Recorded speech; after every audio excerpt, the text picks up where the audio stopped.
All right. Hello. How are you guys doing today? Today we're gonna come back to John. Well, we're in John. We're gonna look through chat through verses 16 through 24 today. Last week we started an introduction of John 6, which, as I said, is my favorite. Well, one of my favorites chapter in the Bible because of what it talks about, because of what it really means for us as Christians. It talks about basically um, what it is in our hearts and what it should be that what God wants from us. I'm sorry for like stumbling over my words so much. Like it's annoying sometimes, but it's fine. Anyways, we're gonna start with an icebreaker, which is gonna be part of the whole study. It's important, and it's basically, were you ever terribly afraid in a situation, in a place, in a moment, for some reason, for another reason? I don't know. But were you ever in like, like you just froze up, maybe even to that extent? Yes. Yes. Getting caught. Yeah. Getting caught in a lie. Getting caught in a lie. Getting In the caught past. In the sneaking out with past. somebody. No, it wasn't. No. No. Funny. No. Okay. Well, so it was a lie. When was this? It's when I was younger. Yeah. I mean, different occasions, I guess, of getting caught in a lie. And It's you, like, dang it, I do not want to hear it. and you were Then I afraid hear for it. what was gonna happen? Yeah. Yeah. No. You still Put on remember? your seatbelt. Just be ready for the punishment. You still remember how you felt? Yes. I felt scared. Yeah. Scared and guilty, I guess. Stupid too. What were you scared for? Or like you were scared of the I thought I was punishment, but slick. I thought I was slick. right. And I was already in the gutter. Gutter. I already got caught lying a little while ago. This was when I was like 13 or something. Yeah. Like way younger. But yeah. Was this Getting like caught in you the were lie. scared like what your dad or your mother would do to you or something like that? Yeah. Like what my mom would do. Yeah. Okay. Probably like she would take away my video games. That was a tragic thing back in the day. No, Sure. my life is I agree. Zelda. All right. What about you, Crystal? Yeah, for sure. I think it's haunted houses. And I mean, like, especially if you guys know of like Halloween Horror Nights Right. of Universal, it is absolutely terrifying. I've never been, but this year due to COVID, they did it during park hours. And I thought I was going to literally ascend to heaven already because I thought I was going to die already, like entering. It was terrifying. But I finally made my way through. And then with the people I was with, they're already wanting to go again, but that fear was still lingering. I'm terrified. Really? It was like it was that Yeah. impactful? Yeah. So two of the houses were Revenge of the Tooth Fairy. So it was the Tooth Fairy getting back a kid who did not give his tooth away to her. Right. So it was murderous, like fairies trying to kill the kid, which is Right. scary. Okay. Yeah, and then the other one was the Revenge of Frankenstein and the bride getting revenge for hurting her husband. Okay. But it was very, I don't even want to like say because it was just so like traumatizing. And that was But then recent. yeah, so I also did Beetlejuice, but Beetlejuice actually helped me like not be as scared. But then Yeah. again, Beetlejuice is more comical than anything. Yeah. But yeah. All right. Okay. Haunted houses. What exactly was it that like made you afraid? Like I think it was the realism of it. Something that seems so real that is tangible, and kind of like, let's say there was a real person with like a scalpel that was actually going to try to harm Right. you. We're already programmed to think, oh man, I gotta jerk away. Right. and thinking that that was going to follow me when I went back home was like the traumatizing part too. That's funny. Yeah, no, Yeah. I agree, because I think they have like fear zones where like you can go by yourself. Yeah, I don't do that. I can We only don't do that. imagine. Yeah. But that's important though. Like human beings have a fear mechanism for a reason. It's Mhm. not just because it's it's not a useless mechanic. Everything has a Mhm. point, has a reason, and we're gonna learn what that reason is today. But I just wanted Mhm. to like get to like see what you guys were afraid of, or like something that happened that made you realize what it is to be afraid. Do you have anything like that, Evan? I fear no man, but that thing, it scares me. No. The closest thing I have would be just like a fear of falling, which is why I hate roller coasters. You feel Oh yeah. okay. Same. I should say that too. You will never catch me in like a Busch Gardens or anything. I'm just like, nah. No. But you just gotta conquer it. That's why I got a universal pass. And then Nah, as I'm soon as good. you do it, you're You fine. know, some things don't really need to be conquered. I can just live my life happily without ever having to deal with it. Evan, but you're missing out. Roller coasters are amazing. I could do something else like skydiving. That's even Oh worse. yeah. That's more dangerous. What are I you know, talking about? It's a That's even joke, worse. jeez. That's funny. No, but I understand, because when I was like 11, and it wasn't even like Busch Gardens, I was in Colombia, and the Mhm. rides there are like pathetic comparatively. So, but even then, like during the line, I saw that big thing, and like I literally could not, like I was like, oh my, like I wanted to run away. I And it was when it was my turn, like my heart was beating so fast, Mm. and I just didn't want to go in. And it's so funny, because it makes sense though. We don't want to die. We don't, especially after watching Final Destinations or stuff like that. Oh my gosh. No. I remember that. That's why I was so I was terrified. It's funny. Mhm. But things that are, obviously almost impossible right now in like a good amusement park will not gonna it's not gonna have defects like that are gonna basically kill you like that. Have you ever seen those videos of people just hanging in midair on a malfunctioning roller coaster? Right, They yeah, just but Yeah. that's usually like, well, I'm not gonna say that, but I don't think that's necessarily that I don't think that happens in like uh an amusement park, like an actual one. an actual one. Yeah, like I Oh, don't so know how like to say. Universal or Yeah, like an Disney, like official one. something Yeah. higher up. Yeah, Yeah. yeah, Yeah, yeah. yeah. But obviously, if you're gonna go to like the next door, uh, With the Ferris wheels yeah, and everything. Pasco, Yeah. Pasco Fiesta or whatever that is. Yeah, It's obviously, true. there's some danger there. You don't know. Yeah, I don't know about that No place, certainty. guys. But yeah, so interesting. All right, now that Daryl's here, we can ask him the same question. Daryl, we we were asking about, have you ever been terribly afraid of something or someone or a situation? You have something like that?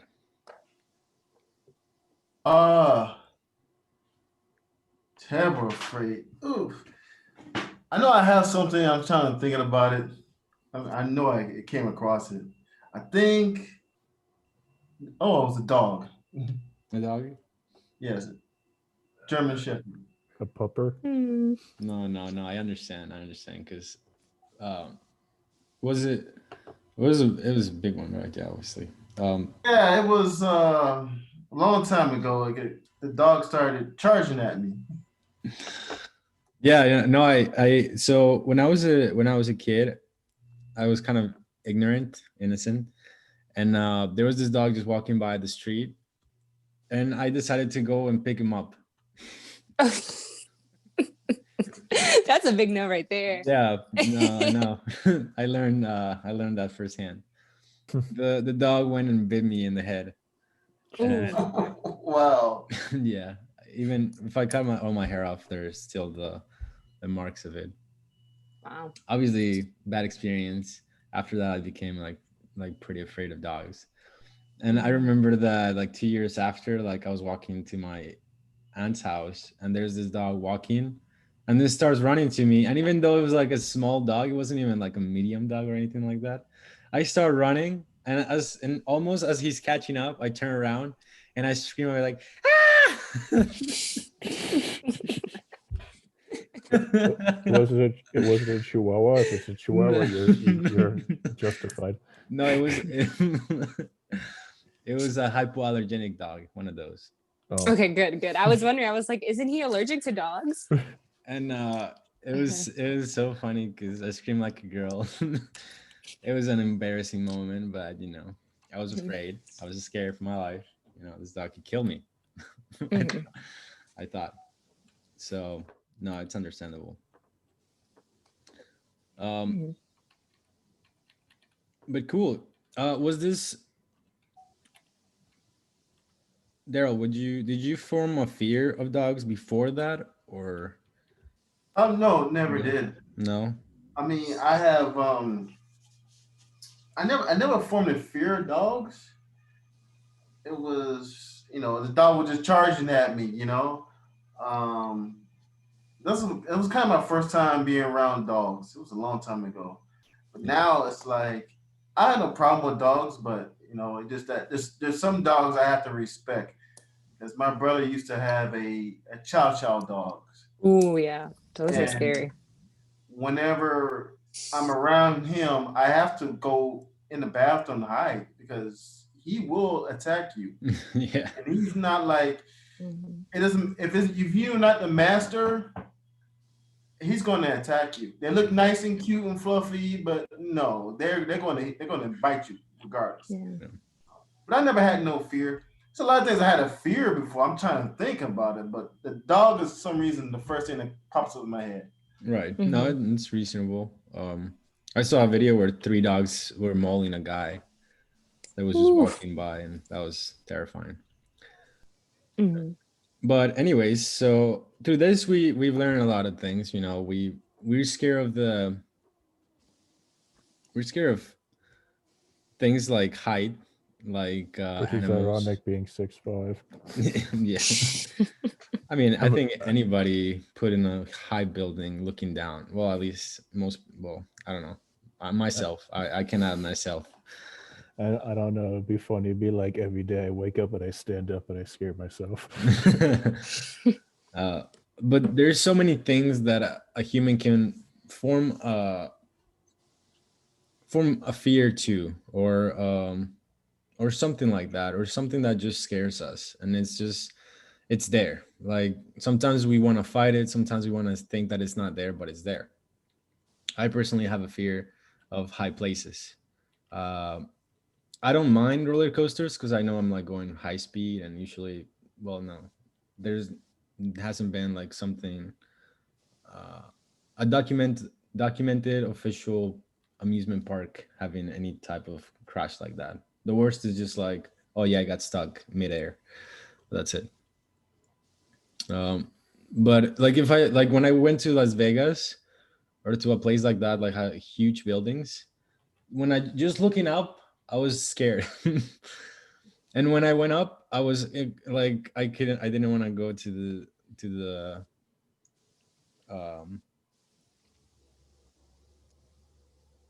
I didn't want to look down because it was terrifying to me. Uh, doesn't have to be that. It could be something of the unnatural, something supernatural. It could be demons. It could be spiders. It could be snakes. It could be a killer. It could be a family member. We can form fears to that too. Could be you just had a traumatic experience or something like that. You could have a fear of men. You could have a fear of women. It's it's crazy how the human mind works, and how so many things can make us afraid because of experiences, because of reasons, right? So this is important to know because we want to see, how can we find shelter from that, or how can we overcome fear, right? This is not necessarily the importance of today's study, but it's certainly a big part of it. So that's why I wanted to make such a huge emphasis on it. I know I already took enough time, so we're just gonna get into the study, so we don't, you know. So I'm gonna read, and then we're gonna pray for this time. It says on John 5, John 6, 16 through 24. It says, "Now when evening came, his disciples went down to the sea, got into the boat, and went over the sea toward Capernaum. And it was already dark, and Jesus had not come to them. Then the sea arose because a great wind was blowing. So when they had rowed about 3 or 4 miles, they saw Jesus walking on the sea and drawing near the boat, and they were afraid. But he said to them, 'It is I, do not be afraid.'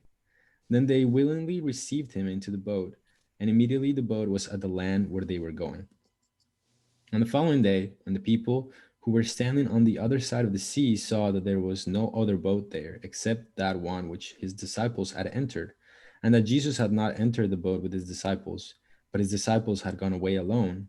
However, other boats came from Tiberias near the place where they ate bread, after the Lord had given thanks. When the people therefore saw that Jesus was not there, nor his disciples, they also got into boats and came to Capernaum, seeking Jesus. Lord, thank you for this time. Thank you for this moment. Thank you for everybody that's here. Thank you because it is you, God, and it's not any of us, God. Thank you because it's because of you, God. It's because of your justice and not because of ours, God, because we fail every day. And so please, God, forgive us of our sins. Forgive us of everything that we've done wrong against you. Everything that even is hidden to us, God, that we have done wrong, because we don't know everything, but you do. So help us to know our heart, help us to know your mind, and help us to trust in you, to not be afraid, but to uh, have our hope be you and our light. And thank you. Let your word be the one that talks to us. Let your Holy Spirit work in us. In the name of Jesus, amen and amen. All right. So once again, we're just going to go verse by verse, as always. And if you guys want to read verse 16, what does it say? Now, when evening came, his disciples went down to the sea. What time was it? Evening It was night. tonight. Yeah. Was it still the same day as what we've been reading in John 6? Yes. Yes. Sunday. Mm-hmm. Where were Jesus' disciples going? They're going to Capernaum. Well, they're going down to the sea, just Going in down to the 16. Yeah. And what about what about verse 17? What does it say? Where they got into a boat and set off across the lake for Capernaum. By now it was dark, and Jesus had not yet joined them. Right. So what did they do? Went ahead of Jesus. Yeah. Which is interesting. They went by themselves. They took the boat, right? And they were going to Capernaum. Once again, just to make emphasis, was Jesus with them? No, not yet. Not yet. Which is interesting. Why not? Why isn't Jesus with his disciples? Or better yet, why are his disciples leaving without Jesus? What do you guys think? Jesus It seems like was alone. okay. Yeah. He was alone in the mountain. Well, yeah, but it doesn't make sense. Or at least, what do you guys think is the reason why he stayed alone and his disciples went ahead? Maybe to bring the crowd away from him. No. Honestly, this is more of a question of analysis than of observation, because we don't really have the answer per se. Mm-hmm. It's more of ambiguity. Open-ended. Yeah, it's open-ended. So it happened, basically. Yeah, it's more of a open. I think it's you- just meant to mostly just set up the situation. It seems. I mean, I mean, it's just like the ambiguity of it just means like, well, maybe he said go on with go up ahead. I'll join you. As far as we know. yeah. So that's like honestly, out of all the things that we could say, that's probably the most likely, because the disciples are not just gonna move on their own. Most likely, Jesus did tell them, "Go ahead. I'll meet you there." And that's reasonable, honestly. It was already dark, and Jesus did not go with them. What about verse 18? What does it say? And the sea arose because a great wind was blowing.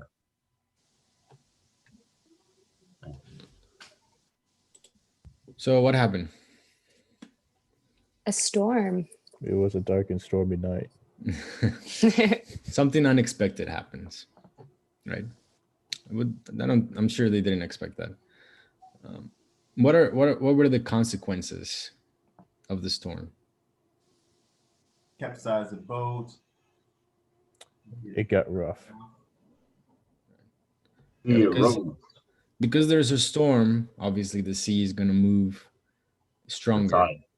Yeah, the tide is going to be stronger, and there's a possibility of the boat perishing. And it's interesting because the setting, which is important. I think this is important. But I'm not going to talk about that yet, actually. Let's go to verse 19. So when they had rowed about 3 or 4 miles, they saw Jesus walking on the sea and drawing near the boat, and they were afraid. How far away were the disciples? 3 or 4 miles. 3 or 4 miles from the surface. It's pretty far. It's pretty far in terms of, walking and stuff like that. It's like a good 30, 40-minute walk. I mean, I And- should know. I do that kind of stuff all the time. And Jesus, what was Jesus doing? Walking on the sea. He was just walking. He probably looked like a ghost. Yeah, because- like no doubt. Yeah, I mean, I was just thinking about, well, why were they afraid? It's like, look, man, you're in a tugboat and the sea is tossing and turning you. You're threatening to throw you overboard. All of a sudden, you see a guy with long hair and long white robes just walking in the middle of the ocean, the dark ocean. I mean, that would be kind of terrifying. Right. No, definitely. And especially you have to think about the setting. I don't want to. Well, not even that. Like in the past, not even like 50 years in the past. Well, not even like 20, not even like 2,000 years in the past, but like 100 years in the past, before technology, before all these things, people created so many, like, is it called wives' tales? Wives' tales. Yeah, which like they said it to kids so that they wouldn't do something bad, or they wouldn't, go someplace they're not supposed to. I remember my family, my grandmother used, or at least the people around my grandmother and where they were living, they would tell their children that if they leave home, people would kidnap them and sell them to feed other people. And I was like, oh my gosh. And they really believed it. The kids believed that would happen. Right. So what I'm trying to say is, I'm sure in this time, things like ghosts, things like demons, obviously, as we've seen, are things that were attacking, were very obvious, very clear. People had faith in them. They didn't even have to have faith. It was clear. So obviously they would be afraid in some way or form. Right now we're afraid of heights because we have high buildings, we have roller coasters, we have all those things. But if those things didn't exist, we wouldn't really be afraid of it. We wouldn't even know what fear of heights is, unless we're building some type of cathedral. But even then, that's unreasonable. But I'm just talking about like how fears can form because of the of the environment. So what were the disciples feeling at this moment? Scared. They were afraid. Yeah, they were scared. Why were they afraid? I think because they probably, when they saw Jesus, they probably didn't really think it was Jesus. They probably thought it was something else. Maybe that's probably why they was afraid of seeing him walking. They probably thought it was something else. This can't be Jesus. So they probably will just started for a second. They had to get used to it. They wasn't used to it. Yeah. They're not used to seeing someone walking on water. Well, I don't think It's supernatural.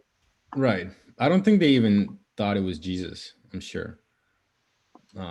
They just said it's a ghost. They don't say it here, but in another gospel, they do say it.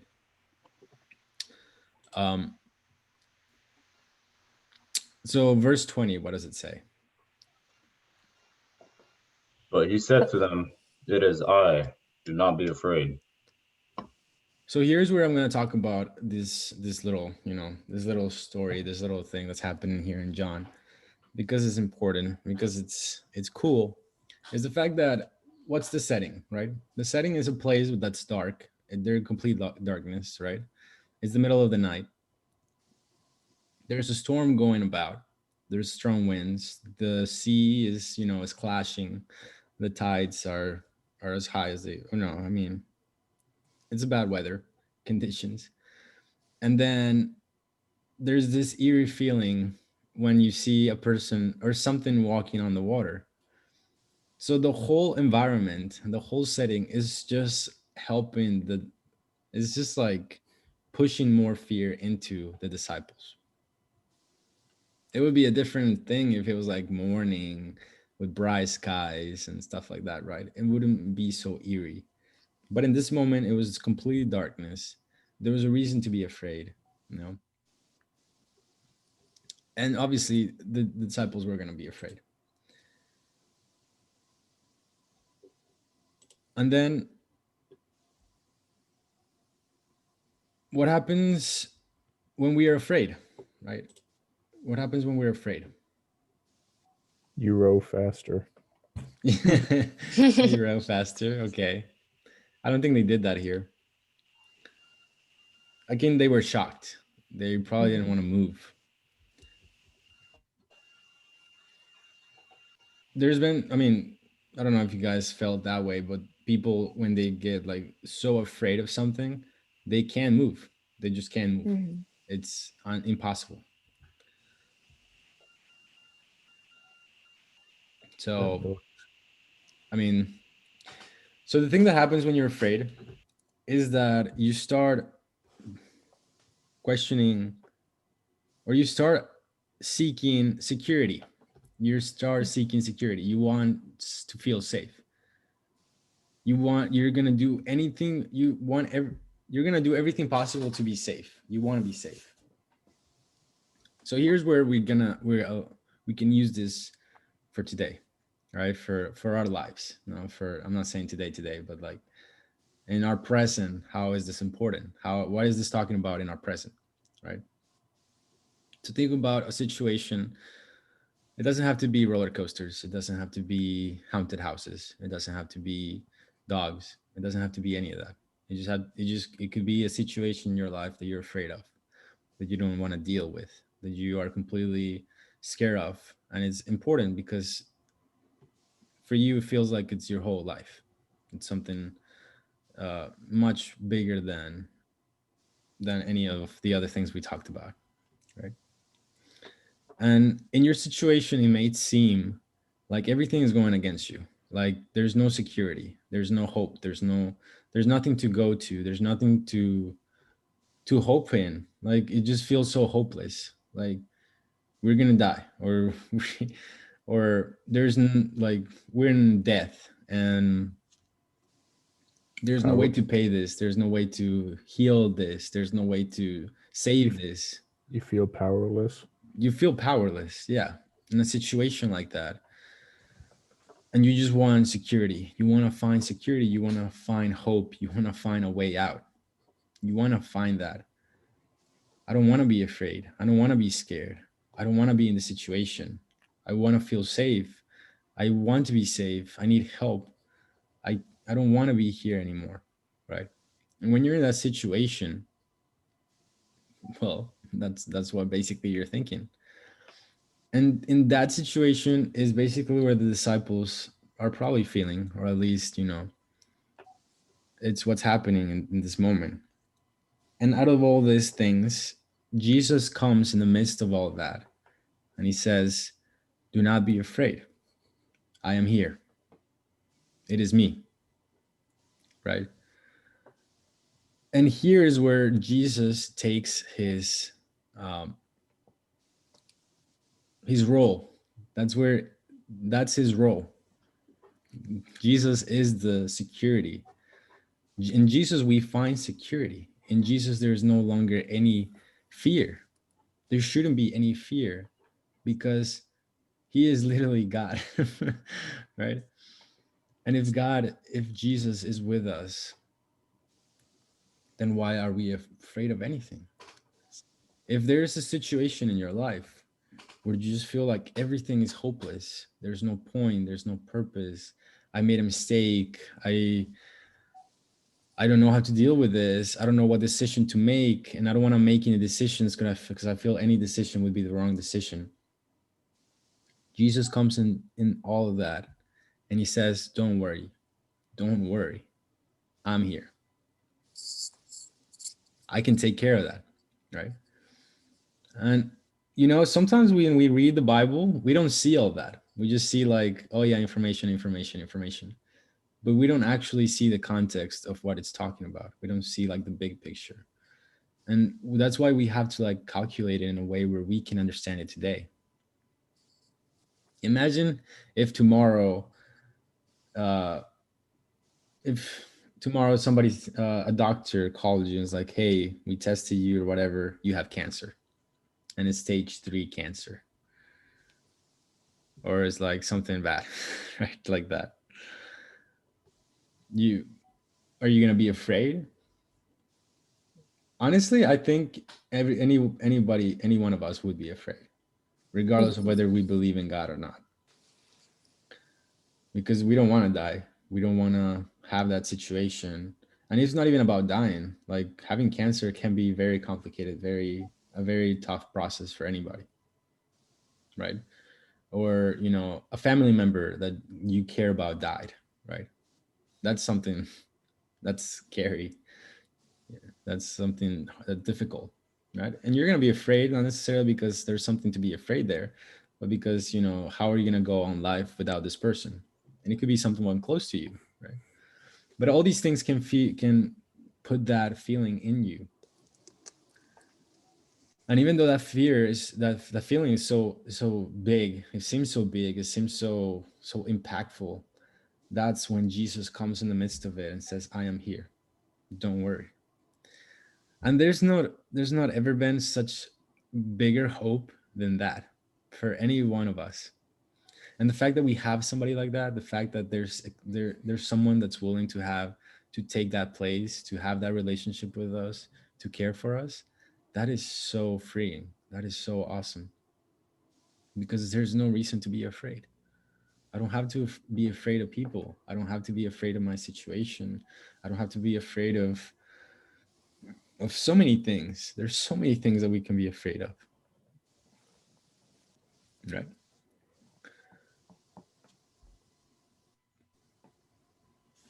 Now, fear is a good thing.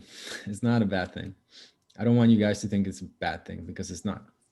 The reason why fear is a good thing, obviously I'm not going to say something crazy as that, but the reason why fear is a good thing, hear me out, is because with fear, we are able to have a deeper dependence of God. We can recognize that by our strength, by our power, we cannot do in a situation. We cannot participate in this. So we need somebody to help us. the other reason why fear is a good thing is because it tells you what you should do and what you should not do. Also tells you when you should stay away from something. Just Yeah. how it tells you, hey man, that's dangerous. Stay away Yeah. from that. Exactly. So obviously it's like this talk of, I don't know, I feel like a lot of Christians try to take words or try to take things to the extreme. Like, oh yeah, fear, like it's not so the devil, like you should be more, you know, just be brave, be courageous, you can do it, you have the power. But the fact is that we are human beings, right? None of us are perfect. None of us have our Superman and can go through any situation without feeling some type of sense of uh, of fear or of, there's always going to be something that's going to get to us. It's like saying a man walking through. I don't know if I should say that example.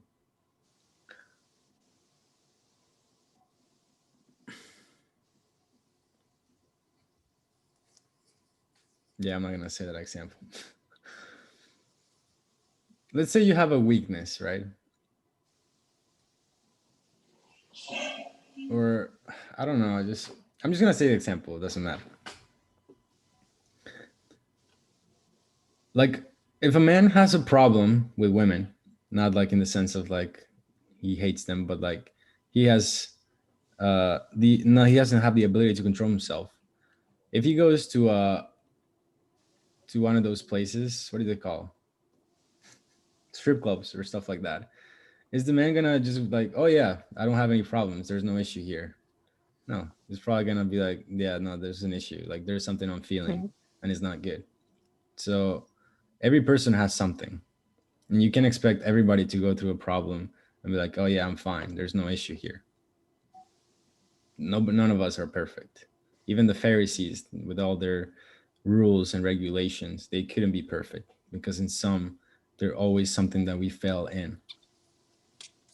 So it's reasonable for a person to have fear. It's reasonable for a person to be angry. It's reasonable for a person to be hungry. It's reasonable for a person to feel all these things because we're human beings.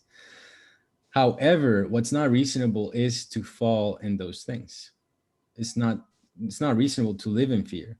It's not reasonable to live in hate. It's not reasonable to live in lust because we have a person that is able to free us from all that. I don't have to live in fear. I could be afraid of something, but I don't have to live in that fear because God is there for me and he can clear away all those troubles. I don't have to live in hate. I don't have to live in an anger because somebody did something to me, because I hate him, because how dare he, because God already, first of all, he forgave me. So it's, I, and it's killing me. Like that hate that I have for that person is damaging me inside. I need to let go of that. And it's not like you can, because you can't. But once Jesus comes in, he takes all that and he cleans you. But you have to be willing, right? So there's where willingness comes. But I don't want to be unreasonable. As Christians, we don't want to be unreasonable with people. People make decisions because, mainly even today, because of their emotions, because of their feelings. So it's not fair for you to hate them. It's not fair for you to dislike them. It's not fair for you to do that. If anything, just be like, oh yeah, I fell into that one time, or I did that one time and I was hateful. I had fear. I had those problems. I can understand. But at the same time, I know someone that can help you. I know somebody that's there for you in that situation. You just have to trust him, right? And that's more so the mindset that we should have as Christians, because God wants mercy over sacrifice, and that's clear. If we're not able to put ourselves in the shoes of others, then there's a problem. We have to be merciful. We have to understand our condition as human beings, right? And I don't know why I went into that tangent, but it's important to understand that, right? That we are still human beings. Yeah, but you remember what is it? I always hear whenever people say stop judging, people always this is the retort I normally hear. It's like, well, we're not really judging, we're discerning, and there are some people that's like, you're not ready to hear the word of God yet, and maybe you're picking on me or whatever. So at this, sometimes you just have to be like, I'll check up on you a couple of years from now, Right. because they're just not there yet, you Yeah. know. No, and it's interesting because I've had this experience with this person that I care for, I've talked to him about God, and he's been very he likes the word. He likes to know about God. He likes to know about the spiritual life. However, he didn't completely like it, so he's trying to mix things about Buddhism into Christianity and trying to put them together. But obviously that doesn't work, right?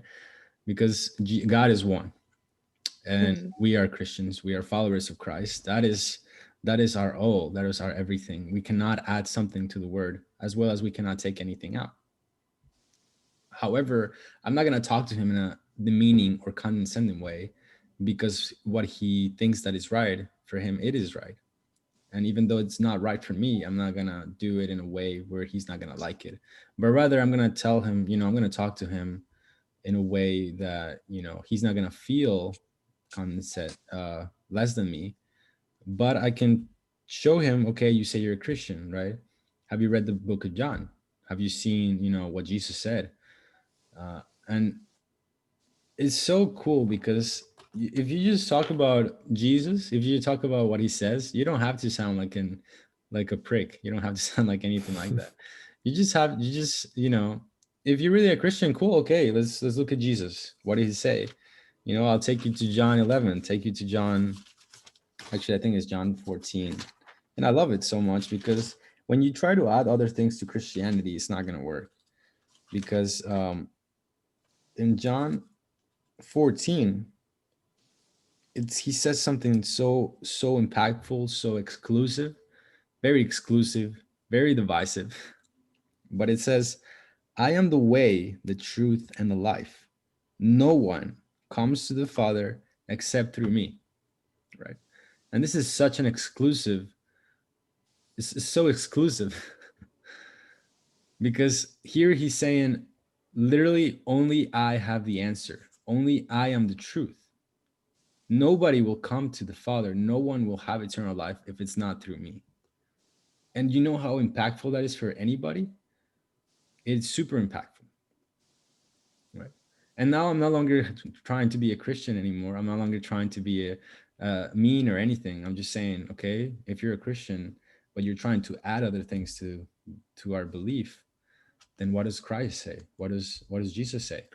Well, at least with your friend, he's open to the idea, because even though he says he's a Christian, that at least shows that he's open to listening and probably be proven right or wrong about certain things.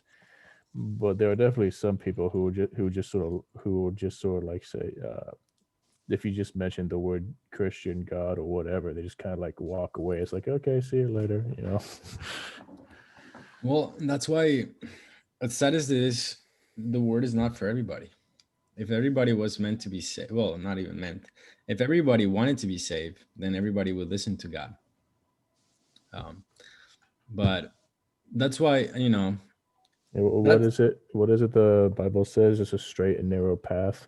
yeah, Mhm. There are a few that find it. only a few find it. Only a few find it. And that's why we should not get discouraged if there's not like many of us, if there's not like many that are willing to listen. If anything, just be encouraged that you are one of the ones that listen, that you're the ones that have kept the faith, are Mhm. interested in having a relationship with God, because even that is it's super powerful even today. Mhm. So, well, anyways, yeah, but yeah, obviously, there's an importance of knowing when and why to tell somebody if they're doing something wrong, than to just go ahead and say what you think or what you believe is right, because sometimes it might not be the best. So what is, well, last question for for verse 20. What is the opposite of fear? Courage. Courage. Okay. I mean, my gut reaction was faith, maybe because they both start with F. I mean, could be. Well, she has a point with courage, but what is it that they always say? True courage is doing something despite being afraid. Yeah, it's like the launching point. So maybe like courage is the launching point of fear into Mm, faith. I don't know. I'm not sure. I don't think it's exactly the opposite. It could be kind of like close to, but not exactly. Curiosity. Curiosity. I don't know. You can be afraid and curious at the same time, I think. Well, cautious. You can be cautious. Would be something that'd go along with fear. So it's definitely not that. I 'Cause you think can approach things with trembling and because of that be cautious. So I'm trying to think, spitballing here. I personally think like the opposite of fear is calm, being calm, being I think it depends also on like the context. Like maybe like, yeah, like you're right, like afraid is calm. But yeah. No, yeah, because I I'm mean, thinking when too you're, hard about it. yeah, no, you're good. Don't worry. We're not. I mean, because when you're afraid, you're not calm. Yeah, there's something bugging you. Let's say you're being attacked by a demon at night. You're not calm at all. Can't go to Mm-mm. sleep. There's no peace. You feel like something's watching you. You feel like something's walking next to you. I'm not gonna sleep anymore. I can. Well, in that case, wouldn't that mean calm is the opposite of most things? Like if you're angry, you're not calm. That's true though. That's true too. Yeah, that's good reasoning. Um but I mean even then, like just like all honestly, like I think about calm or about not being afraid as like, well, yeah, calm is like I can go to sleep at night, no problem. Like there's nothing in my head, there's nothing bugging me, there's no problem, there's nobody I hate, there's nothing I'm afraid of, there's nobody I'm thinking about. Because even when you're in love, you can't go to sleep because you're thinking about the person that you like. When you hate somebody, you can't sleep because you want that person to suffer. Maybe I let's don't see know. here. You would talk about love. So like the opposite of love would be apathy. Opposite of anger could be calm. Maybe the opposite of fear is peace. It's kind of the same thing, but not really. No, peace is actually, I think it's better than calm, because you could be calm about something, but doesn't mean you have peace. Um, Mhm.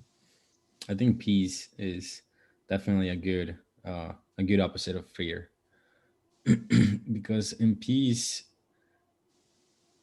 the world could literally be falling all over you, but you don't care because Yeah, it's you have okay. peace. Exactly, it's that peace of mind, So peace it's of all everything. right. Take it easy.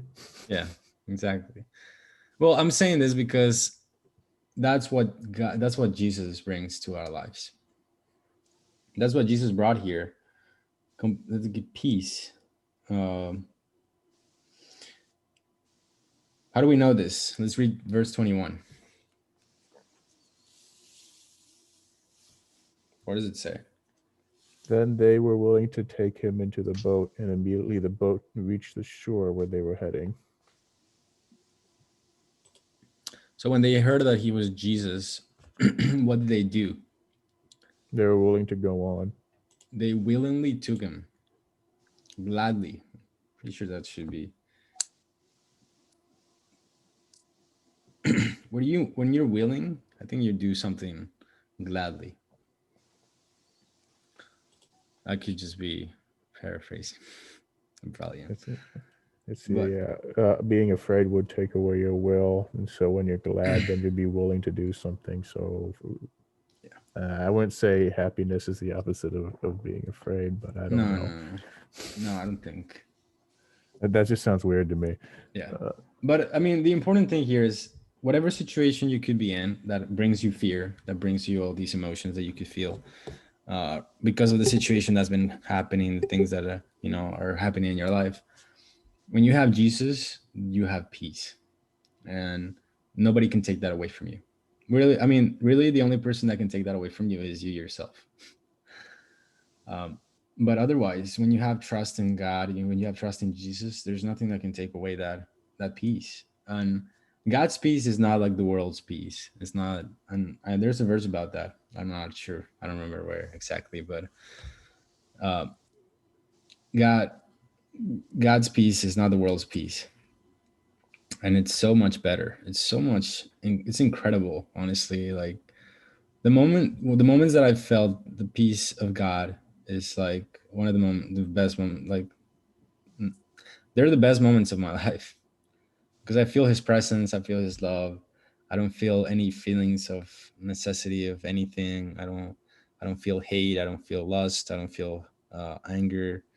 I don't feel fear. I don't feel any of that. I just feel happy, tranquility, gladness, and all the thoughts that I have are positive. All the thoughts that I have are good. Are you know he, and it's not like God takes that peace away. The reason why that stops is because obviously as we move on, things tend to happen that take that peace away. Whether it's our decisions, whether it's people's actions, it does it. That's why you know, we are not hermits. We are living in the world. We have to deal with that.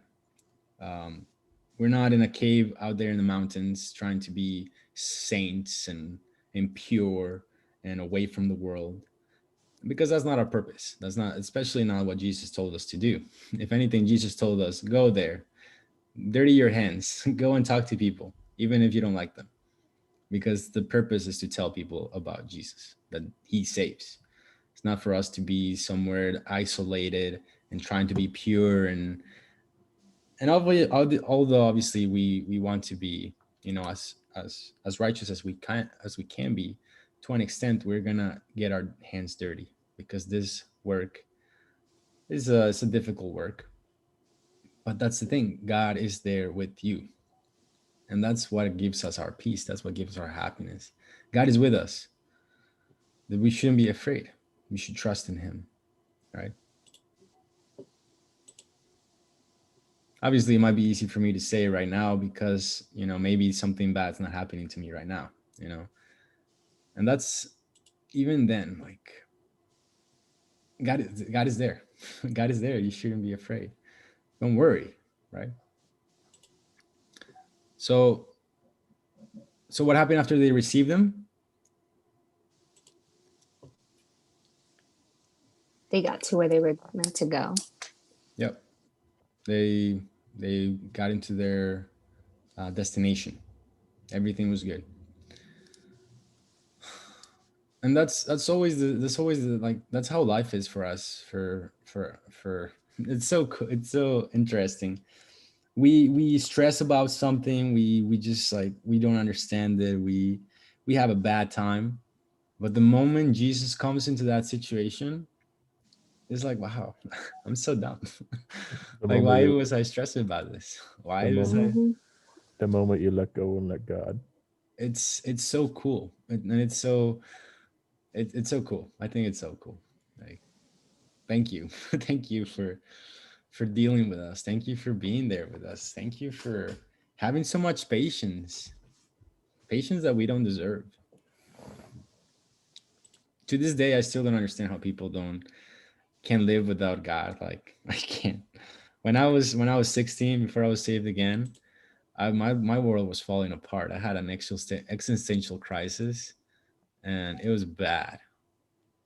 But after having a relationship with God, I I like I don't understand. I couldn't do that. I couldn't be without him. It's and it's even more impactful because once you are in God, once you feel his peace, his love, just having like a little bit of the world, it's crazy. It's like it feels like, oh, I'm saturated. It's disgusting. It's annoying.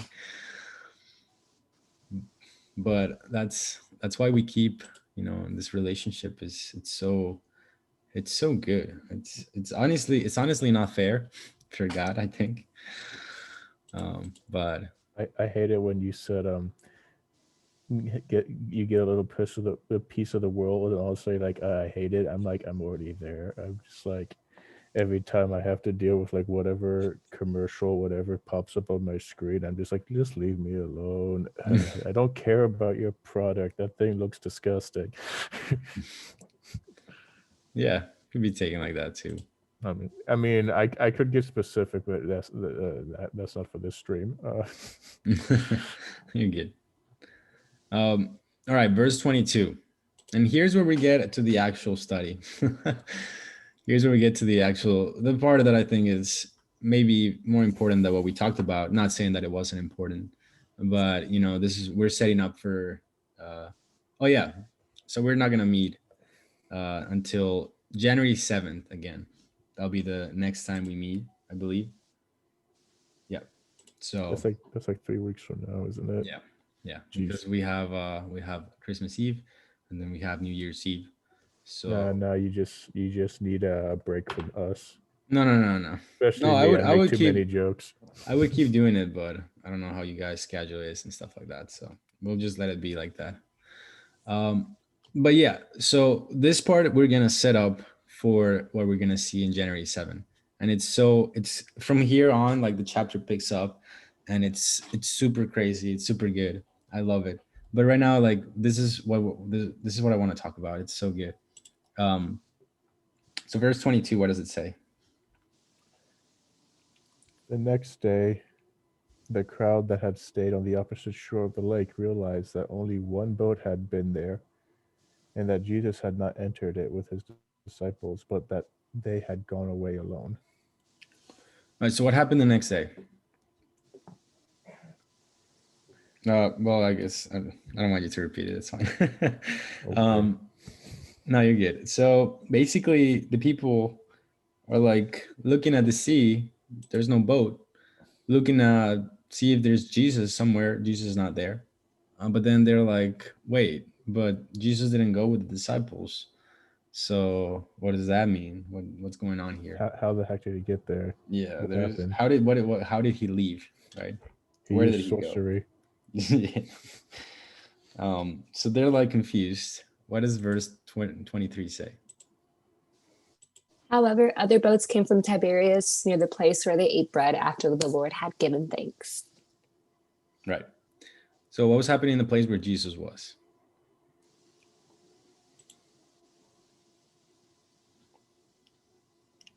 But people started coming in by boat to see where Jesus had performed his miracle. Right. Other people were like interested in trying to meet Jesus, right? Mm-hmm. And they were probably looking for him. Yeah. What is and then lastly, obviously the last verse here, what does verse 24 say?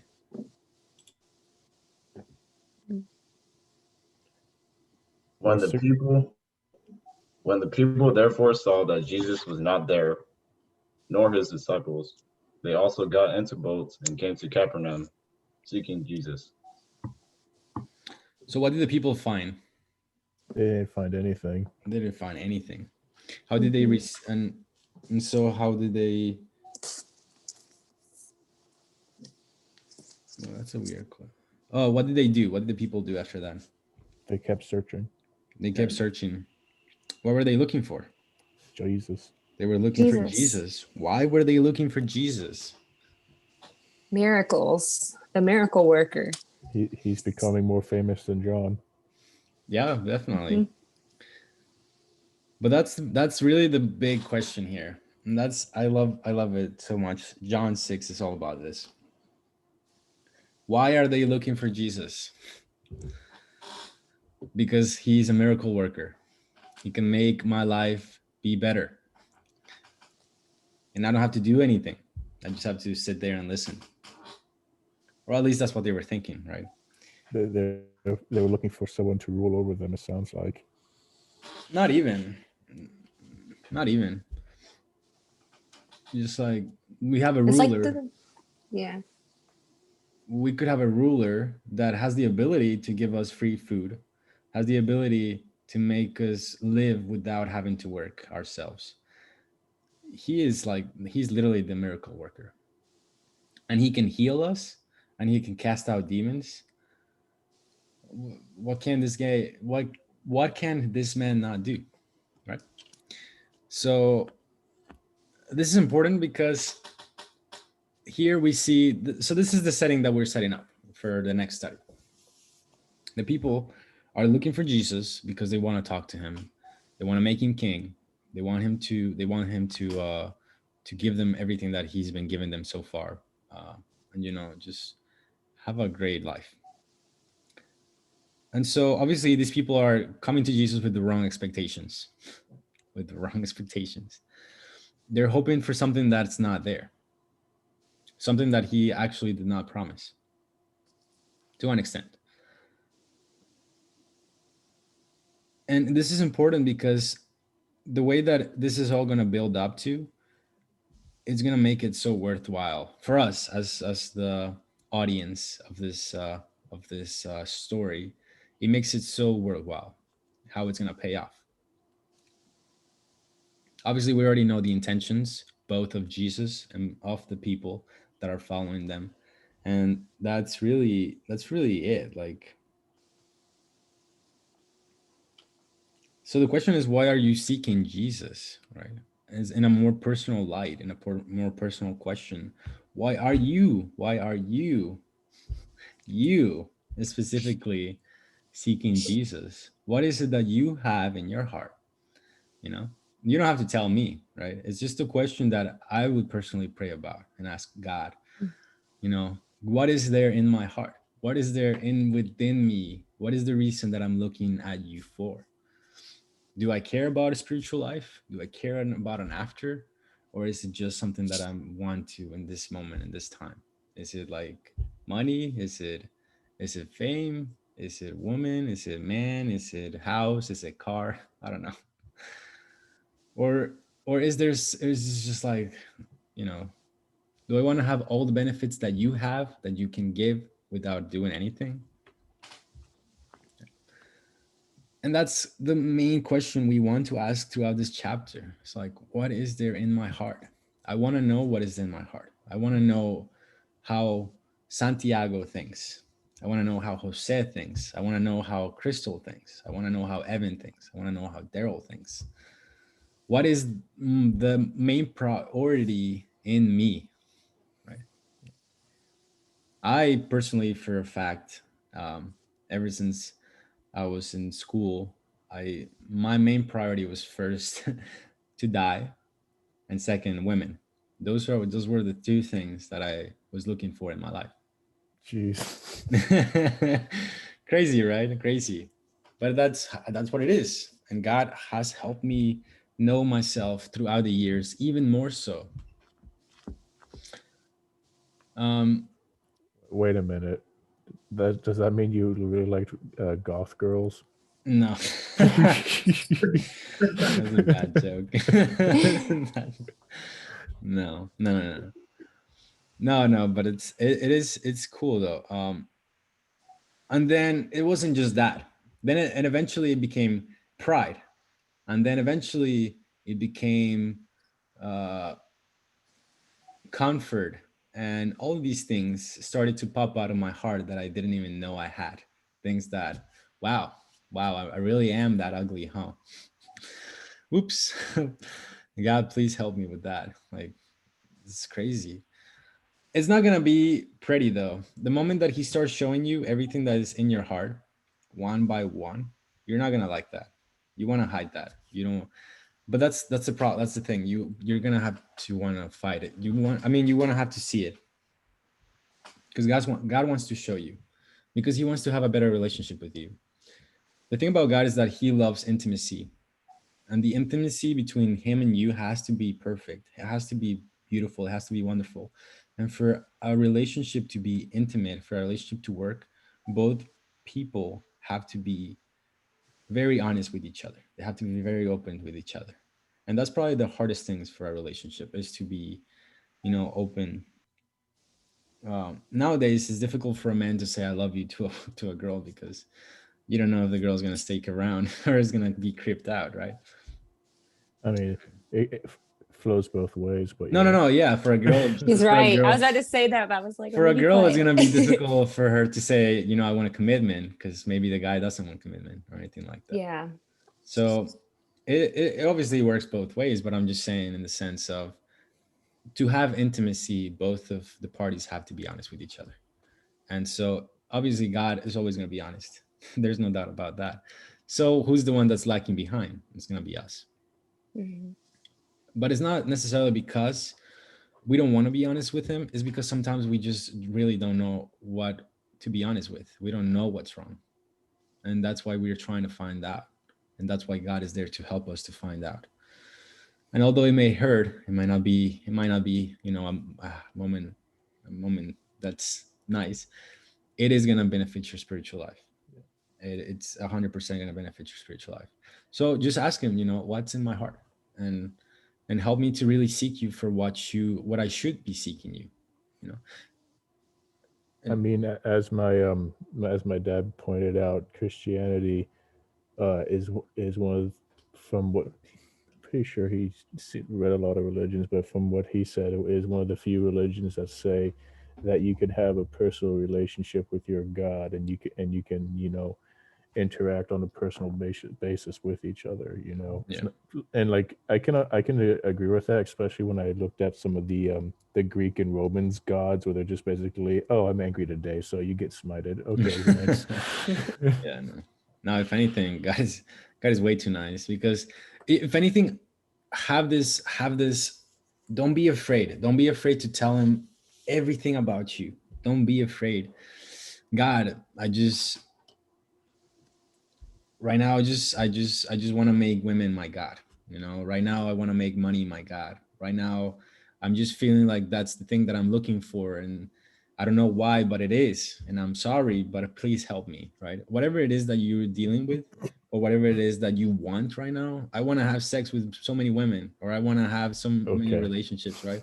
It doesn't matter. Like obviously, it's impactful. It might be something ugly. It might be something gross, but it is what it is, and you have to say it to him. God, like, this is my heart. This is at least what I know so far of my heart. And I want to put it before you because I want you to help me in this situation. I want you to help me with this thing that's going on in my mind. I want to kill somebody. It could be something gross, completely gross, disgusting. But God knows your heart better than you. Don't be afraid to tell him that.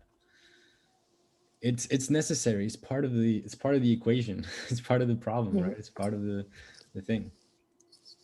And don't, yeah, like God already knows. So if you tell him, it's not like, oh wow. No. It's like, Yeah. Sometimes he wants us to just confess it and Yeah. see, to challenge us, to then take us to that next step. That's something I'm definitely learning in this season of my life. And it's like, he finally figured it out. Good, you finally admitted it. Okay, let's get to work now. exactly. Yeah, exactly. We have to figure it out. Well, it's not that we even have to figure it out on our own. He's there to help us. But finally, to basically kind of wrap this up, is the fact of there's two questions that I wanted to ask, right? Because this is such a cool thing about God that I love so much. Is what is God looking for, right? What is God looking for, right? There's actually a verse about it. It says that God is near to the brokenhearted and weary. And I think all of us, in some context or in some way, are brokenhearted and weary, of course, and lack. And he wants to provide that lack and just simply just share the love that he has for us and how much love and powerful Right. it is. So we can That's- reflect that to Right. others. So he wants the brokenhearted and weary from Yeah, us? there's a What? verse in the Bible. I think it's in Matthew. It says the Lord is close to those who are brokenhearted and weary. And I think in a way that we're all in some context or way lacking, and that lack that we need to replenish with is God. Yeah, I think what's kind of how do I put this? Puts a finer point on this was, what is it? Love thy enemy, for if you love thy neighbor and not thy enemy, then what have you? What verse am I thinking of? Do you remember? That's Wait, definitely an Oh, epistle, but I don't Yeah, remember. but the idea I'm trying to get across is like he kind of wants you to be more like obedient and faithful, and mhm. oftentimes the most obedient and faithful people are, as you said, the brokenhearted and weary, Right. because once you show them the way, then they're going to be thankful forever, you know. Mhm. So you both of you guys you guys set it up perfectly. But for those two things to work, there's something that he wants. And that is a relationship. Willingness. No. Oh. He wants a relationship with the Mhm. brokenhearted. He wants a relationship with the weary. He wants to have a relationship with these people. Because when you have a relationship, you are willing to go far and above, beyond what you're able to for that person, for that individual, for that relationship, right? When you have a relationship, you're sometimes even willing to die for that person. So, and it doesn't have to be so far as to go mother and son, mother and daughter. It could be woman and man, wife and husband, right? So the cool thing about God is that he wants to have a relationship with us. That's all he's asking. The reason why he's having an issue with these people here is because they want to have more like a friendship with benefits, friends with benefits type of Oh thing. boy, that's It's we. Hey God, want to be friends with benefits? no, but like So I want what you're offering, but I want to have a relationship with you. I want what you have, but I don't want to make a relationship with you. Kind of like a genie, like Yeah. the plot of Aladdin No, in a exactly. way. Because if God if all that God is looking for is our relationship, then everything that we've been talking about makes sense. He wants to have people that care for him just as he cares for them. Um, Obviously, this is not easy for us, and he knows that. So, to kind of like answer this question, or at least help us see it with a better light, I want to ask two questions, and that is, what is well, actually, no, before that, sorry, before that, the cool thing about God, once again, is the fact that everything in the world talks about God, whether you want to see it or not, it's there. Just as the sun shines, and the reason why everything on earth has life is because of the sun, so is God the reason why everything has life in the world and in the universe and in everything. And just as the moon doesn't shine with its own light, but reflects the light of the sun, it's so the church reflects the light of God. It doesn't shine with its own light. And obviously, I don't have to say that I'm making up something, because I'm not. That's in Revelations, if you guys want to read it. It talks about the church as the moon, and that is it doesn't shine with its own light. So this is talking about a concept, about a characteristic of God. He gives life, and he is the light. Right? Those two things are very important. And I didn't have to go to the Bible to see that. It's just the world right now, the universe tells me that. And just in the same light, a relationship between a woman and a man also reflects God and humanity.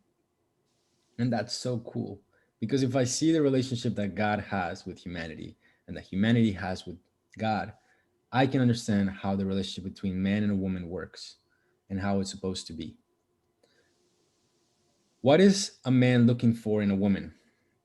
That's the question that I wanted to ask. What is a man looking for in a woman? I'm gonna keep my mouth shut on this one. This I'm is watching all Sam. y'all. this is a straight line from heck. So one of the main. Go ahead, Yeah, let's go. Evan. I'm not saying nothing. Oh, one of the main ones is we got to see eye to eye, spiritually. Okay. So let's put it in the, you have the same goals in life. Yeah, Right? You have to have the same goals in life. yeah, So you don't want her to go against what you want in a way as well. yeah. Like she has to be dependent on God too, I guess. Have a relationship with God, Right. Okay. What else are you or at looking least for? seek it. What else are you looking for in a woman? And I'll leave that to either Daryl or Evan. Come on, Jose. You know better than the rest of us. Huh? Come on, Jose. You know better than the rest of us, right? Kind of at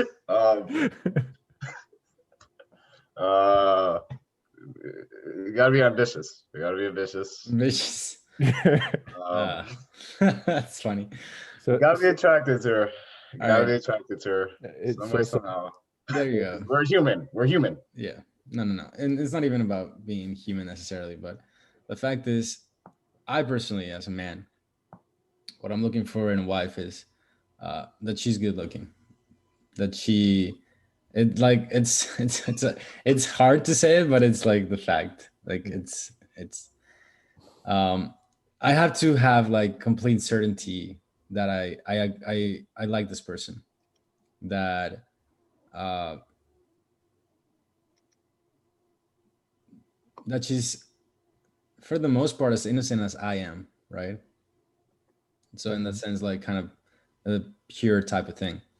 I mean, you're in the military, so. Well, no, I'm talking about I'm talking about a relationship type of. Yeah, no, I'm joking. I'm joking.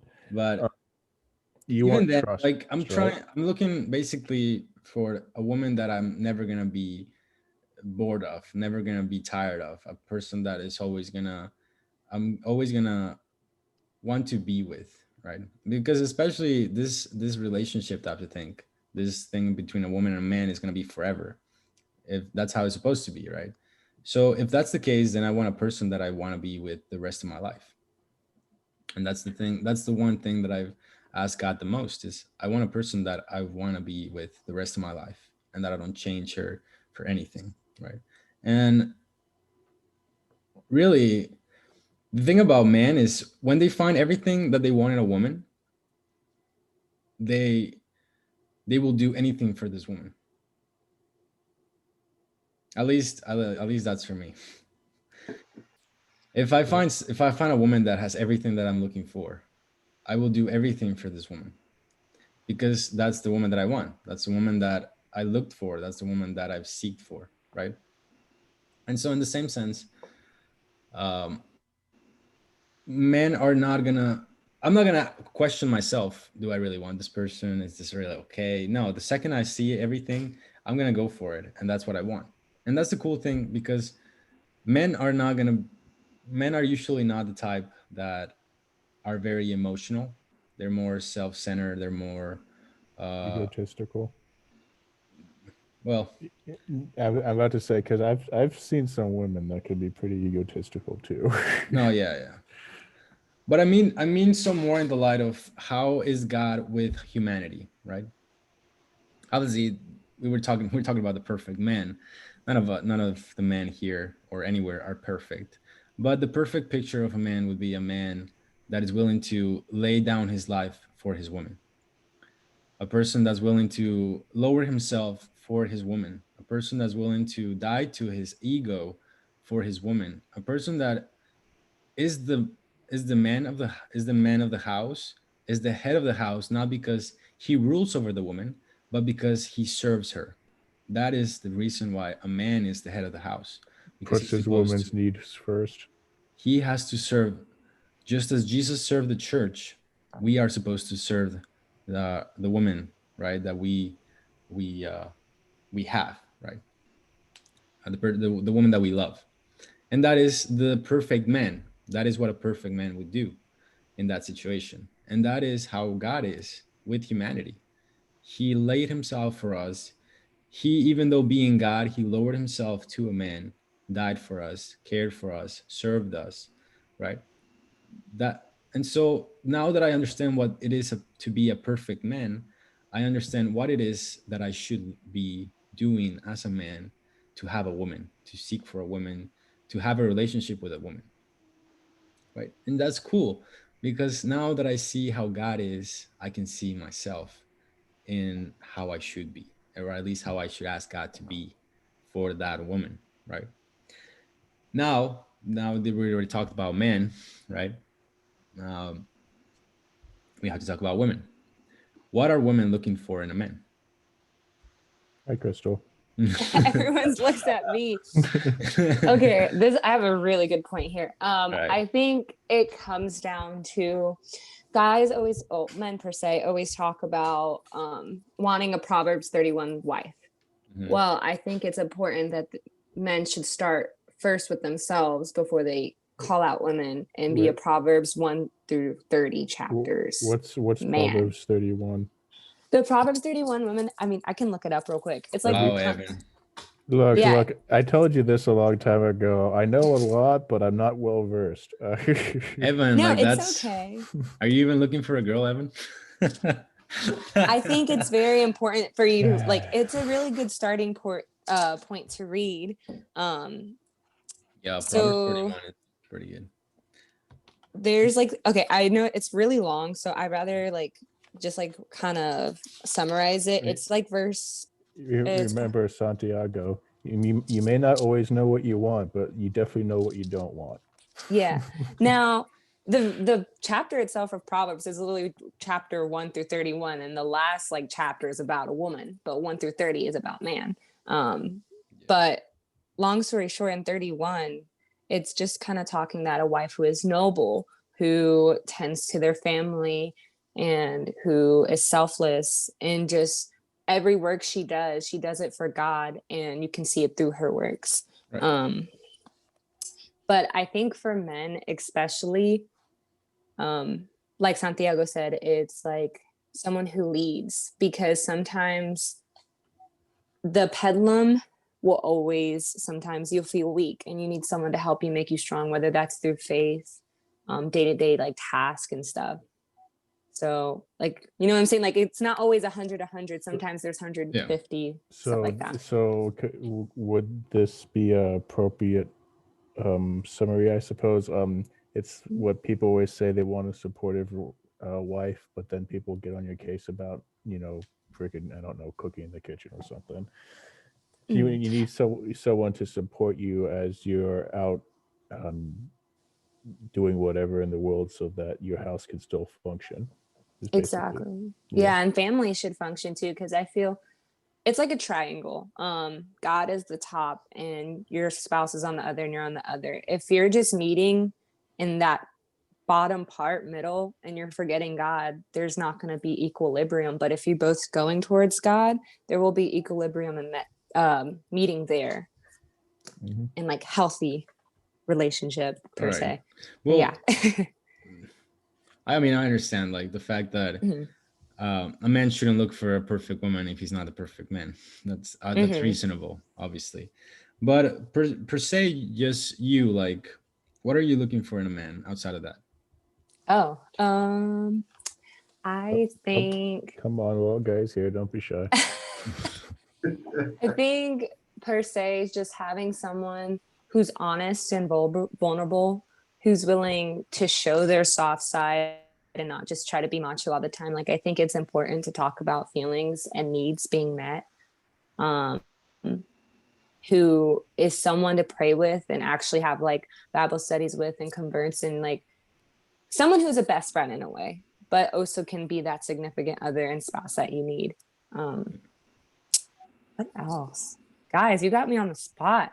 Just because I'm the only No, girl. you're good. You're good. So I asked some of my coworkers at Greenwise, Yeah.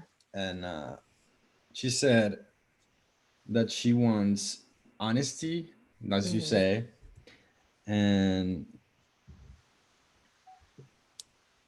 I forgot what she said. The funny thing is listening to both of you guys answer, it kind of sounds like we're looking for more of the same things than different things.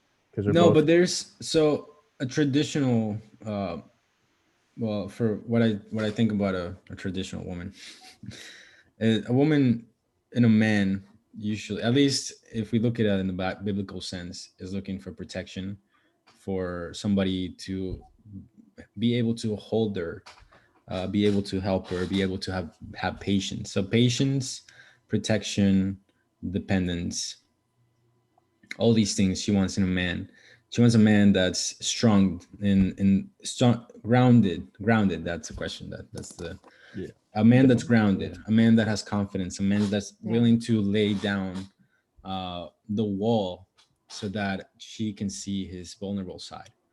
As we can see with a relationship with God, God has laid down all the cards in the table. There's nothing he hasn't told us. And that makes him very vulnerable to people that are trying to use him for their own benefit, use him for whatever reason, right? But that is what we have to do as men, right? We have to lower that wall. We have to be vulnerable for that woman that God has put in our lives, or for that woman that we want to be with. And it's not easy, obviously. The ego, the pride, you want to build a wall, you want to seem stronger than her, you want to try to make it like a cat and mouse chase, and I don't know. I guess you want to make it fun, but that's not fun, because the woman needs to have confidence in that you're going to be a good man, that you're going to be able to take care of me, that you're going to have patience with me in my situation, in my emotions, right? And why do we see that? Because in humanity is filled with mistakes. Humanity is so emotional. We can, like, we may not see it with our relationship with a girl, but we clearly see it in our relationship with God. It's so clear. It's clear as day, at least for me. My relationship with God is like, one day I'm crying, one day I'm not crying, one day I'm feeling good, one day I'm not feeling good. One moment I hate him, the other moment I love him, right? And that's kind of like, I mean, not to offend you or anything, but that's kind of like women are sometimes, because of their condition, because of how God has made them. They have those moments of emotion, those hormones and stuff like that. And a man is supposed to have patience, and it's supposed to have mercy with his wife. It's supposed to care for her, treat her well, love her. And that is the perfect man, right? It's difficult to be the perfect man. It's not easy. God is not asking you to be the perfect man without him, but he is asking you to do it. I'm not sure if you realize it or not, but you just laid out the reason why it's so important to have God in your marriage, because what we say earlier about having peace and whatnot, and you were also talking about, like, all that cat and mouse chasing and stuff. It's like, no, if you have God and if you have peace, then not only do you have God helping you with your marriage, but you're also at peace and you're willing to just act out, as things come, matter of factly, and not be doing this cat and mouse, like, what do you want from me kind of stuff. You just sort of sit there and you're like, just let's see what happens, what's going on, observe kind of stuff. Yeah. And I've learned this I've learned this whole year, but basically God was the first one to seek a relationship with us. He was the first one to tell us, I love you. He was the first one to show us that he loves us. He was the first one that did all these things. And then it was up to us to do to do it, right? But because we had the confidence that he already did it, we had the confidence of getting to know him, of participating in that relationship, right? And seeing that he really is what he's saying that he is, right? And just like he is with the world, with humanity, we have to be like that to that woman. We have to be the first one to say I love you. We have to be the first ones to lower our ego and Mm. show her that we love her. Give her complete confidence that I'm here for you, whatever it is that you're feeling, I'm It, here for you. believe it or not, it's just kind of something I've realized I had to do with my brother because my brother, he's 1,000 people going to hear this, but I don't care. Sometimes he's like a lump on a log, and it's really hard to get him to do anything. So after a while, I realized, you know what? I figured out how to get him to do stuff. I have to do it first, and if he sees what I'm doing, is like, oh, he's doing something over there. He'll come, you know, and check it out, and because he actually wants to hang out and do stuff with me. It's just he's very, very kind of lazy and depressed at Yeah. times. So I'm like, okay, so if I want to be a leader and lead him, all I have to do is just do it, and he'll come Right. on by himself. Right. No, and I mean that's why I say it's a cool thing about how the things of the world talk about the relationship between God and us. It's so clear everywhere. And then what is the perfect woman, right? Obviously, Crystal said Proverbs 31, woman, no doubt about it. But in the same sense, is a woman that does depend on him. It's a woman that's not looking for others to depend on. It's a woman that respects him. It's a woman that honors him. It's a woman that is willing to serve him, right? Just not because he doesn't serve her, but because he served her first. Then the woman as well will serve him, because that's how a relationship is supposed to be. The man is supposed to lay down their life for the woman so that she has complete certainty that this is the man. And then the woman will be able to do the same for the man. A woman is not going to be without responsibility either. It's not like we're here just because. We have to do as well something in this relationship. Otherwise, it wouldn't be one. We Mhm. can't have other boyfriends or husbands. It's not supposed to be that way. And clearly, God has made it clear once over and over again. We're not to have idols before him because he should be our everything. And I mean, I could keep going with all the things that it means to be a woman and a man. And 5 hours there's, later. but it basically, those are the most important. For man is to love their wife and to show it and to let her know there's security in me. And for a wife is to depend on the husband and to respect him and honor him. That's basically summarized, is that's what a perfect relationship would be. Since we're imperfect beings, it is reasonable, to have like anger, to have fear, to have problems. But when you are in a Christian relationship, that's why both of you are stronger when you have a relationship with God. Because in those moments of fear, tribulation, problems, anger, when you both come together before God and talk to him and tell him, I'm not feeling this, or he did something that I didn't like, or she did something that I didn't like, then there's no more problems because he's going to fix all the problems. So that's why in the end, God is the head of the house and not the man. But that's basically the triangle you said. But Yeah. And um, I think the classic pecking order that people said was like God over man, man over wife, wife over kids, and kids over cats. no, but I want to make this clear, because obviously I don't want women to be like, well, I don't want him to rule over me. That's not the case. A man is the head of the house because he is the one that's supposed to serve the house. He's supposed to be the one that does more for the house than anybody else. That's the purpose of the man being the head of the house. The reason why Jesus is the head of the church is because he did everything. Not because he was just lazying around, sat in the TV after working and cooked me some food, woman. No. Jeez, He's if can't anything say he's that gonna nowadays. right. But that's the thing. The man is supposed to be the one that serves the wife the most. And that's what it means to be the head of the house. Is not the one that rules over the house with authority, with power, with you better do this and you better do that. No, it's the one that serves, that is willing to, lower It, himself. it should be more like, hey, could you help me out? And then if the woman wants to be the ruler, then she's also gonna serve, because that is the reason, that is what it means to serve. That is what it means to be the first, right? As we saw with Jesus and his disciples. Jesus, which one of us is going to be first in heaven? It's going to be, sitting next to you. The one that serves the most was his answer, right? And that is the same in a house. Okay, woman, you want to be the leader in the house, you want to be the head of the house, then serve. So this is not about, who has the most power, who has the most authority in the house. It means serving. Serving means the most to God. If you want to be somebody in the kingdom of God, serve. That's what the Bible says. It's not about being a leader. It's not about being better than others, higher than others, right? More righteous than others.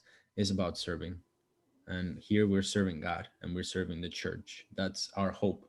That's our desire, to serve, right? And I think that's it. Well, actually, I remember what the girl said. She said, I want somebody adventurous. I'm looking That's for... true. Obviously, you don't want a boring boyfriend or a boring girlfriend. And that's reasonable too, which is, this is a cool point, because you can ask that of God as well. I don't want a boring life. I want something, I want some action. I want some things to happen. And he will answer that question as well. He's not a boring God at all. He will make you go through some adventures. Some things that you're probably not ready for either. ancient Chinese proverbs. May your life be interesting. Yeah. Sorry, So, that's not a proverb. That's a curse. Sorry. No, you're good. But basically, God is the perfect man. And as the church, as humanity, we want to be the perfect woman. So to be the perfect woman, we want to serve our Lord. We want to honor him. We want to respect him. And we want to serve him just as he served us. And that is basically what I'm talking. That's the type of relationship that Jesus was looking for and is looking for still, right? But right now, since we're talking about John 6, that's what he wanted from the people. He didn't want to rule over them. He didn't want to just give them everything. He wanted to have a relationship like that,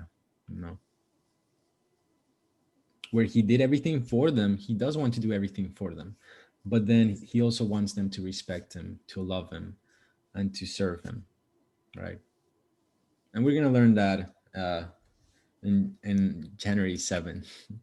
But for now, I think we've taken quite a bit of time. So any questions, comments, concerns, thoughts? I just thought Crystal could have enlightened all of us guys to what women want. I mean, I could say more, but we'd be here for way too long. And I might offend some people, so I don't know. Trust me. I offend people more than you offend me. Okay, that's good. No, but I mean, I feel like I said some things that might offend you, so I'm sorry as well, but it's fine. It's okay. But it all comes down to being better people and better followers of Christ, how I see it. Yeah. No, that's the hope. So anything else? There's a saying that I always say, never take offense where none was intended. But if they meant to offend you, then take all the offense you want.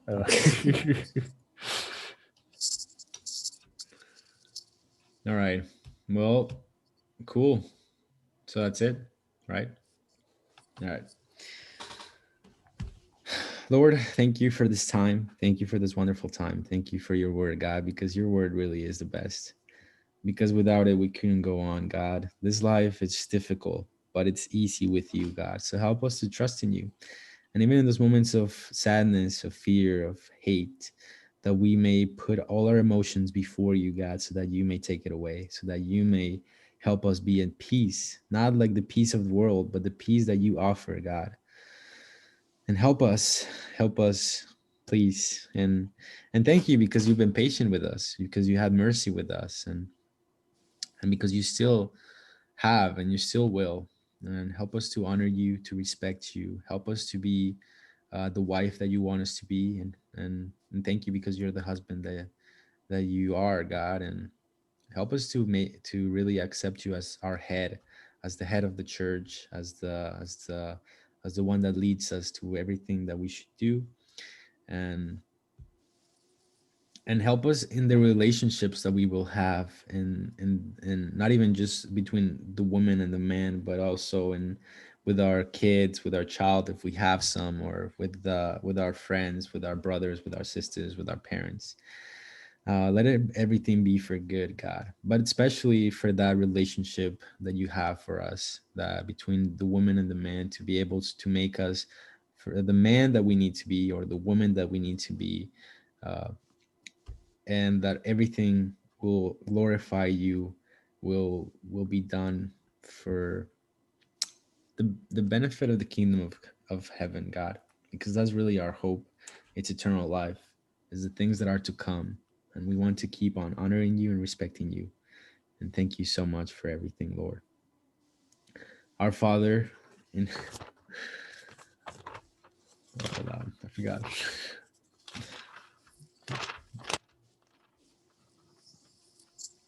Our Father in heaven, hallowed be your name. Your kingdom come. Your will be done on earth as it is in heaven. Give us this day our daily bread, and forgive us our debts, as we forgive our debtors.